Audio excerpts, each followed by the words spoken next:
आज हम एक सफर पर चलेंगे।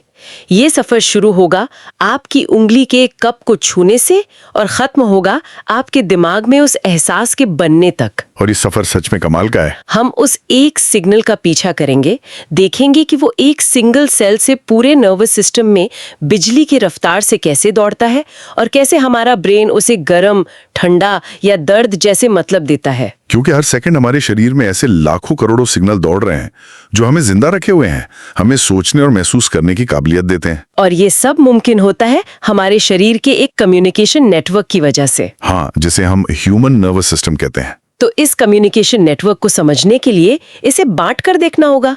सबसे पहला और बड़ा बंटवारा क्या है? इसे हम दो मुख्य हिस्सों में देख सकते हैं।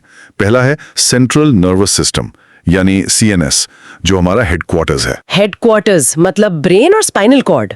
बिल्कुल, यहीं पर सारी इंफॉर्मेशन प्रोसेस होती है और सारे फैसले लिए जाते हैं। और दूसरा हिस्सा फिर इस हेडक्वार्टर्स को बाकी शरीर से जोड़ता होगा। हाँ, एग्जैक्टली।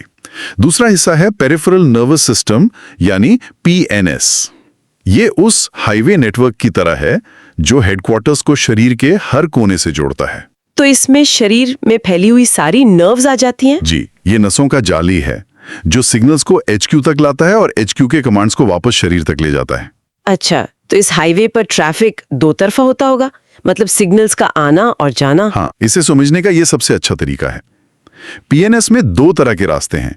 एक वो जो शरीर के अंगों से, हमारी त्वचा से, आंखों से, कानों से सिग्नल्स लेकर सेंट्रल नर्वस सिस्टम तक आते हैं। हाँ, ये इनकमिंग ट्रैफिक है। और दूसरे वो रास्ते हैं जो CNS से कमांड लेकर मसल्स और ग्लैंड्स तक जाते हैं। ये आउटगोइंग ट्रैफिक है। और ये जो कमांड्स जा रहे हैं, क्या ये सब हमारे कंट्रोल में होते हैं? जैसे मैं अभी अपना हाथ हिला रही हूँ, ये तो मेरा फैसला है, पर मेरा दिल भी तो धड़क रहा है, वो मेरे कंट्रोल में नहीं है। बहुत अच्छा सवाल है। यहीं पर जो आउटगोइंग सिस्टम है, मतलब एफरेंट सिस्टम, वो दो हिस्सों में बढ़ जाता है। ओके। पहला है सोमैटिक नर्वस सिस्टम, जो हमारे ऐच्छिक यानी वॉलंटरी एक्शंस को कंट्रोल करता है। हाथ हिलाना, चलना, बोलना, मतलब जिन्हें हम अपनी मर्जी से चलाते हैं। सही। और दूसरा फिर ऑटोमेटिक मोड पर चलता होगा। बिल्कुल सही समझे। दूसरा है ऑटोनॉमिक नर्वस सिस्टम, जो उन सभी कामों को संभालता है जो अपने आप चलते रहते हैं, जैसे दिल की धड़कन, सांस लेना, खाना पचाना। सोचिए, अगर हमें हर सांस लेना भी याद रखना पड़ता तो क्या होता? तब तो कोई और काम ही नहीं कर पाते। तो ऑटोनॉमिक सिस्टम हमें इस बोझ से आजाद करता है। और इसी ऑटोनॉमिक सिस्टम में वो मशहूर फाइट और फ्लाइट रिस्पॉन्स भी आता है ना? जी हाँ, ऑटोनॉमिक सिस्टम के भी दो गियर हैं, ऐसा समझ लीजिए। एक है सिंपैथेटिक सिस्टम, जो इमरजेंसी में एक्टिव होता है, मतलब शरीर को फाइट और फ्लाइट के लिए तैयार करता है। हाँ, दिल की धड़कन तेज करना, सांसें गहरी करना ताकि मसल्स को ज्यादा ऑक्सीजन मिले। और दूसरा है पैरासिम्पैथेटिक सिस्टम। ये हुआ rest and digest mode. Exactly. ये शरीर को शांत करता है, एनर्जी बचाता है और सब कुछ नॉर्मल करता है। ये दोनों मिलकर एक बैलेंस बनाए रखते हैं। ठीक है, तो ये तो हो गया पूरे सिस्टम का ब्लूप्रिंट। पर इस हाईवे नेटवर्क पर जो गाड़ियां दौड़ रही हैं, मतलब वो चीज जो असल में सिग्नल को लेकर जाती है, वो क्या है? वो इस पूरे सिस्टम की सबसे छोटी और सबसे जरूरी इकाई है, न्यूरॉन। न्यूरॉन? न्यूरॉन ही वो स्पेशल सेल है जो इंफॉर्मेशन को एक जगह से दूसरी जगह ले जाता है। इसके मोटे तौर पे 3 हिस्से होते हैं। ओके। डेंड्राइट्स, जो पेड़ की शाखाओं की तरफ फैले होते हैं, और दूसरे न्यूरॉन से सिग्नल को कैच करते हैं। यानी ये सिग्नल रिसीव करने वाले एंटेना है। फिर सिग्नल का क्या होता है?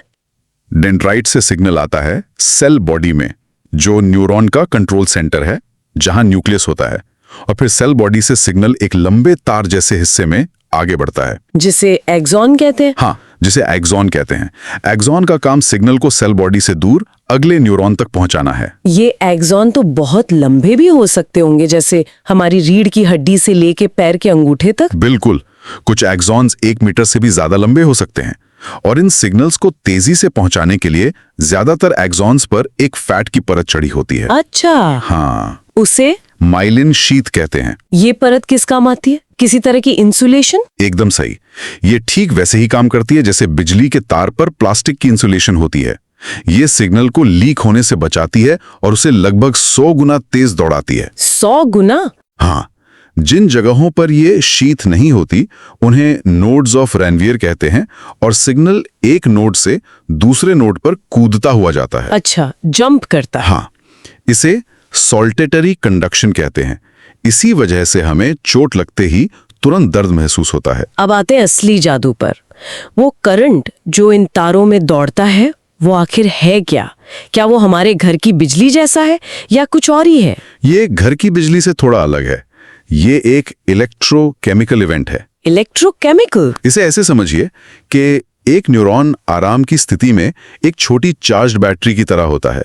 बाहर पॉजिटिव चार्ज और अंदर नेगेटिव चार्ज। ठीक है। इसे कहते हैं रेस्टिंग पोटेंशियल। तो ये बैटरी ऑन कैसे होती है? जब डेंड्राइट्स पर एक सिग्नल आता है तो ये एक ट्रिगर का काम करता है।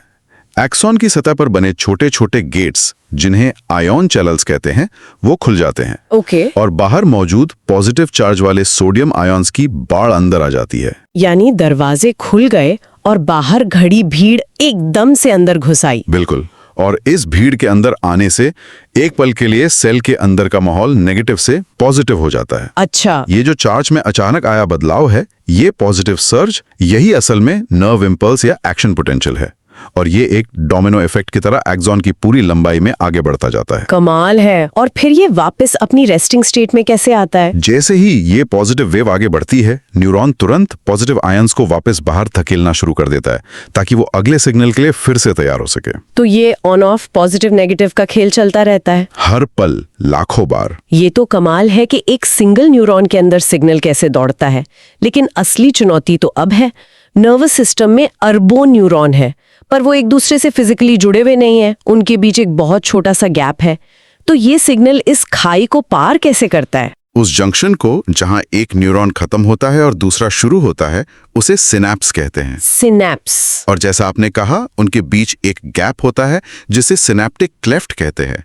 इस खाई को पार करने के लिए सिग्नल को अपना रूप बदलना पड़ता है। रूप बदलना पड़ता है मतलब इलेक्ट्रिकल से कुछ और बन जाता है? हाँ, ज्यादातर सिनैप्सिस में जैसे ही इलेक्ट्रिकल इम्पल्स एक्सॉन के अंत तक पहुंचता है, वो वहां कुछ केमिकल मैसेंजर्स को रिलीज करता है। Chemical messengers? जी, जिन्हें न्यूरोट्रांसमीटर्स कहते हैं। एसिटिलकोलिन, डोपामीन, सेरोटोनिन, ये सब कुछ मशहूर न्यूरोट्रांसमीटर्स हैं। तो ये ऐसा है कि एक किनारे से दूसरे के किनारे तक संदेश पहुंचाने के लिए एक नाव का इस्तेमाल किया जा रहा है। इससे बेहतर एनालॉजी नहीं हो सकती। ये न्यूरोट्रांसमीटर्स उस नाव की तरह ही हैं, जो सिनैप्टिक क्लेफ्ट रूपी नदी को पार करते हैं। हाँ, और वहां यानी अगले न्यूरॉन के डेंड्राइट्स पर बने रिसेप्टर्स से जाकर जुड़ जाते हैं। जैसे ही ये जुड़ते हैं, वो अगले न्यूरॉन में एक नया इलेक्ट्रिकल इंपल्स शुरू कर देते हैं। इस तरह सिग्नल एक न्यूरॉन से दूसरे तक पहुंच जाता है। इन सब का मतलब क्या है? हमने सिग्नल की बात की, सेल की बात की, पर इन सबको चला कौन रहा है? अब बात करते हैं इस पूरे सिस्टम के सीईओ की, हमारे दिमाग की। हाँ, हमारा सिग्नल उंगली से चलकर हेडक्वार्टर्स तक पहुंच गया है। अब वहां क्या होगा? ब्रेन हमारा सेंट्रल इंफॉर्मेशन प्रोसेसिंग ऑर्गन है। ये स्कल के अंदर सुरक्षित रहता है और इसके ऊपर मेनिंजेस नाम की 3 प्रोटेक्टिव लेयर्स भी होती हैं। ओके। अब जो सिग्नल स्पाइनल कॉर्ड के रास्ते ब्रेन तक पहुंचा है, उसे प्रोसेस करने के लिए ब्रेन को 3 मुख्य हिस्सों में बांटा गया है: फोर ब्रेन, मिड ब्रेन और हिंड ब्रेन। चलिए नीचे से शुरू करते हैं, जहां स्पाइनल कॉर्ड ब्रेन से जुड़ती है, यानी हिंड ब्रेन। हाँ, हिंड ब्रेन में 3 मुख्य हिस्से हैं। मेडुला ऑब्लोंगेटा, जो हमारे सबसे जरूरी इनवॉलंटरी फंक्शंस को कंट्रोल करता है: सांस लेना, दिल की धड़कन, ब्लड प्रेशर। तो ये हमारे शरीर का लाइफ सपोर्ट सिस्टम है, कह सकते हैं। फिर आता है पॉन्स, जो ब्रेन के अलग अलग हिस्सों को जोड़ने वाले पुल की तरह काम करता है। और तीसरा हिस्सा सेरिबेलम है, जिसके बारे में सुना है कि वो बैलेंस से जुड़ा है। सिर्फ बैलेंस नहीं, सेरिबेलम हमारे ब्रेन का मूवमेंट डायरेक्टर है। Movement director? ये हमारे हर एक्शन को स्मूथ और कोऑर्डिनेटेड बनाता है, चलने से लेकर पेन पकड़ने तक। यही वजह है कि जब अल्कोहल सेरिबेलम के काम में दखल देता है, तो इंसान की चाल लड़खड़ाने लगती है, क्योंकि डायरेक्टर अपने एक्टर्स को कोऑर्डिनेट नहीं कर पा रहा है। एग्जैक्टली। हिंड ब्रेन के बाद आता है मिड ब्रेन। इसका क्या रोल है? मिड ब्रेन, फोर ब्रेन और हिंड ब्रेन के बीच एक छोटा लेकिन जरूरी हिस्सा है। ये एक तरह का स्विच बोर्ड है, जो विजन और हियरिंग से जुड़े कुछ रिफ्लेक्स एक्शंस को कंट्रोल करता है, जैसे तेज आवाज सुनकर चौंक जाना। और अब आते हैं सबसे बड़े और सबसे कॉम्प्लेक्स हिस्से पर, फोर ब्रेन। फोर ब्रेन ही वो हिस्सा है जो हमें इंसान बनाता है। इसका सबसे बड़ा पार्ट है सेरिब्रम, जो 2 हिस्सों में बटा है: लेफ्ट और राइट सेरिब्रल हेमिस्फीयर्स। और ये दोनों हिस्से अकेले काम नहीं करते होंगे? नहीं, इन्हें जोड़ने वाला एक सुपर हाईवे है, जिसमें लाखों नर्व फाइबर्स हैं। इसे कॉर्पस कलोजम कहते हैं। ये इंश्योर करता है कि ब्रेन का क्रिएटिव साइड उसके लॉजिकल साइड से बात कर सके। और सेरिब्रम का काम क्या है? हमारा सिग्नल जो उंगली से आया था उसका क्या होगा? वो सिग्नल फोरब्रेन में मौजूद थैलेमस पर पहुंचेगा, जो ब्रेन का मेन रिसेप्शन डेस्क है। Reception desk? हाँ, थैलेमस तय करता है कि किस सिग्नल को कहाँ भेजना है। हमारे छूने वाले सिग्नल को वो सेरिब्रम के उस हिस्से में भेजेगा जो टच को प्रोसेस करता है। तो सेरिब्रम एक विशाल लाइब्रेरी की तरह है, लेकिन इसमें किताबें नहीं बल्कि यादें, स्किल्स और सोच के पैटर्न स्टोर हैं। बिल्कुल। सेरिब्रम का बाहरी हिस्सा सेरिब्रल कॉर्टेक्स, जिसे ग्रे मैटर भी कहते हैं, यहीं पर हमारी चेतना, यादें, भाषा और फैसले लेने की क्षमता होती है। अच्छा। यहीं पर वो गर्म कप को छूने का सिग्नल एक अनुभव में बदलेगा, पुरानी यादों से जुड़ेगा और ये फैसला लिया जाएगा कि हाथ हटाना है। फोरब्रेन में हाइपोथैलेमस और लिम्बिक सिस्टम का भी जिक्र आता है, जो भावनाओं से जुड़े हैं। हाँ, थैलेमस के ठीक नीचे होता है हाइपोथैलेमस। ये हमारी बॉडी का थर्मोस्टेट है, जो भूख, प्यास, शरीर का तापमान कंट्रोल करता है। ओके। और इसी से जुड़ा है लिम्बिक सिस्टम, जिसमें अमिगडाला और हिप्पोकैम्पस जैसे हिस्से आते हैं। ये हमारा इमोशनल ब्रेन है। डर, गुस्सा, खुशी जैसी भावनाएं यहीं से कंट्रोल होती हैं। इस सफर को एक साथ देखें। उंगली ने गरम कप छुआ, पीएनएस के हाईवे पर एक इलेक्ट्रिकल सिग्नल दौड़ा, सिनेप्स की नदी को केमिकल बोट से पार किया और स्पाइनल कॉर्ड से होता हुआ ब्रेन के हाइंड ब्रेन और मिड ब्रेन से गुजरा, फोरब्रेन के थैलेमस रूपी रिसेप्शन पे पहुंचा और फिर कॉर्टेक्स में प्रोसेस होकर एक एहसास, एक याद और एक एक्शन में तब्दील हो गया। और ये सब 1 सेकंड के 1000वें हिस्से में हो गया। ये कोऑर्डिनेशन वाकई हैरान करने वाला है। हमारा हर काम, हर सोच, हर एहसास इन्हीं कॉम्प्लेक्स इलेक्ट्रिकल और केमिकल सिग्नल्स का नतीजा है। हाँ। यहाँ एक बहुत गहरा सवाल उठता है। अगर हमारी भावनाएं जैसे डर या खुशी और हमारी यादें लिम्बिक सिस्टम और सेरिब्रम में होने वाले फिजिकल और केमिकल प्रोसेसेस का ही नतीजा है, तो क्या हमारी चेतना, हमारा मैं होना या कॉन्शियसनेस भी सिर्फ इन बायोलॉजिकल प्रोसेसेस का एक प्रोडक्ट है? ये वो सवाल है जहां साइंस और फिलॉसफी की सीमाएं आपस में मिलती हैं। हम प्रोसेस को तो समझ सकते हैं, लेकिन उस प्रोसेस से पैदा होने वाले अनुभव का रहस्य अब भी बरकरार है।